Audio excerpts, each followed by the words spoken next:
les enfants. Bonjour. Nous sommes heureux de vous retrouver. Oui, en effet, nous allons continuer nos leçons d'école biblique. Avec cette fois une leçon pas commode. Pour vous dire, c'est peut-être, enfin chaque fois je le dis, c'est une des plus compliquées. Peut-être pas des plus compliquées à comprendre, mais une des plus difficiles à appliquer. C'est-à-dire, en fait, elle est même inapplicable. On va voir comment on s'en sort.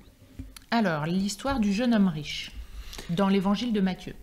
C'est ça, c'est dans l'évangile de Matthieu, chapitre 19, à partir du verset 16.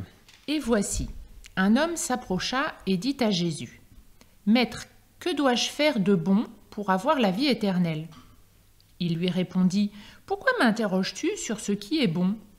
Un seul est le bon.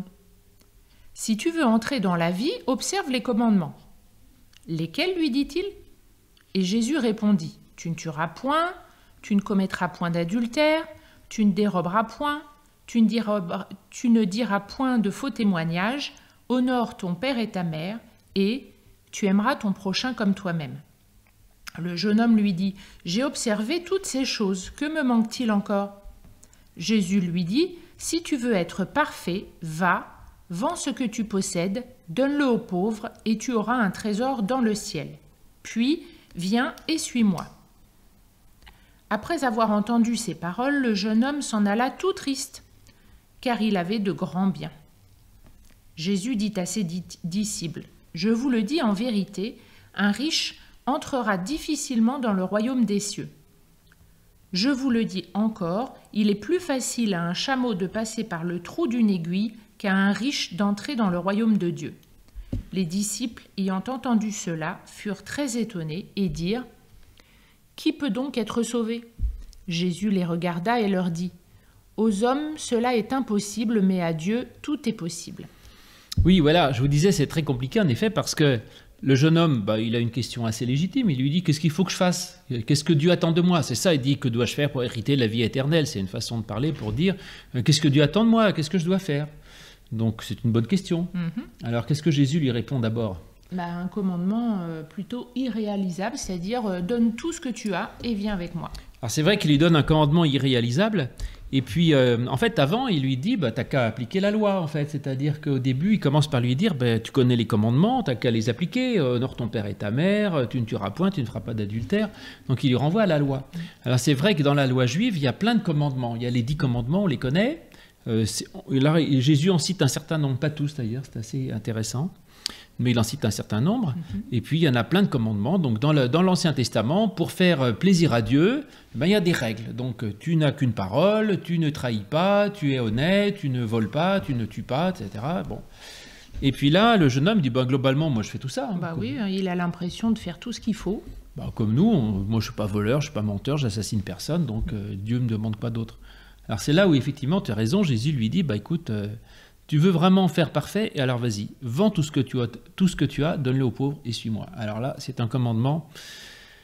Là, Jésus va loin. Oui, c'est plus compliqué, parce que finalement, personne ne fait ça, même Jésus ne le fait pas. Alors, il a une belle toge, il a des sandales, et donc il possède des choses, donc même lui ne donne pas tout. Non, lui, il l'a pas fait, et puis personne ne l'a jamais fait. Même certains moines qui sont très pauvres, ils ont quand même une robe, ils ont quand même leurs sandales, ils ont quand même des choses. Personne n'a tout vendu pour suivre le Christ. Donc, pourquoi Jésus donne-t-il un commandement qui est too much, qui est inapplicable? Ça, c'est une vraie question. Alors, il y a plusieurs solutions. Soit on dit, en fait, la Bible, vous voyez, justement, c'est pas un livre à appliquer. La Bible, c'est pas un livre de recettes de morale. Il dit pas, tu dois faire ceci, tu dis merci quand on te fait un cadeau, tu tiens la porte à la dame, etc. C'est pas un livre de choses à appliquer, mais la Bible, c'est un livre pour nous questionner. C'est-à-dire, l'intérêt de la Bible, c'est de nous faire nous poser les bonnes questions. Donc, quand on lit ça, on se dit, mais c'est trop, Seigneur, moi, je peux pas tout donner. Alors oui, donc je vous pose la question, qu'est-ce que tu es prêt à donner pour le Christ? Alors voilà, est-ce que pour quelle cause je serais prêt à tout quitter pour servir quoi? Pour quelle raison je serais prêt à le faire? Et qu'est-ce que je suis prêt à quitter? Est-ce que je suis prêt à faire des sacrifices pour le Christ ou pas? Et ces questions-là sont des bonnes questions. Donc après, tu y réponds comme tu veux. Tu sacrifies ce que tu veux pour le Christ, pour donner aux autres, pour servir les autres. Et on ne te demande pas de tout faire, parce que ce n'est pas possible, mais simplement on peut dire que c'est une façon de poser une question. Voilà.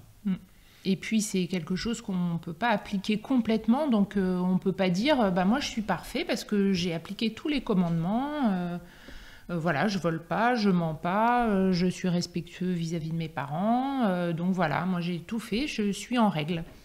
C'est vrai, tu as raison, c'est vrai que Jésus se bat beaucoup contre les gens qui se considèrent comme très bien et qui jugent les autres. C'est ce qu'on appelle les pharisiens. Hein. Ils disaient, moi, nous, on applique la loi, nous, on est très bien, on est des bons croyants, les autres, c'est des affreux, des mécréants. Donc Jésus dit, attends, avant de juger les autres, regarde, toi, tu es peut-être très gentil et tout, mais tu peux toujours faire plus. Donc arrête de dire que tu es parfait, que les autres ne le sont pas, parce que même toi, tu pourrais toujours faire plus. Et donc, sache que tu peux toujours faire plus et que ce que demande Dieu, il n'y a pas une limite en disant, bah, c'est bon, moi j'ai assez donné, j'ai assez fait, etc. Donc en gros, il nous donne une direction, quelque chose, un objectif qui sera peut-être inatteignable, mais c'est une visée pour orienter notre vie. Je pense que c'est ça plutôt, effectivement, et c'est assez astucieux. Plutôt que de dire exactement ce qu'il faut faire, il donne la direction. La direction, c'est quoi? Eh bien, c'est donne. Et on l'avait vu d'ailleurs dans le sermon sur la montagne avant, où Jésus à chaque fois donnait des commandements qui étaient complets. Il dit, alors dans quel cas il faut mentir? Il dit, bah jamais. Qu'est-ce que je dois pardonner? Tout.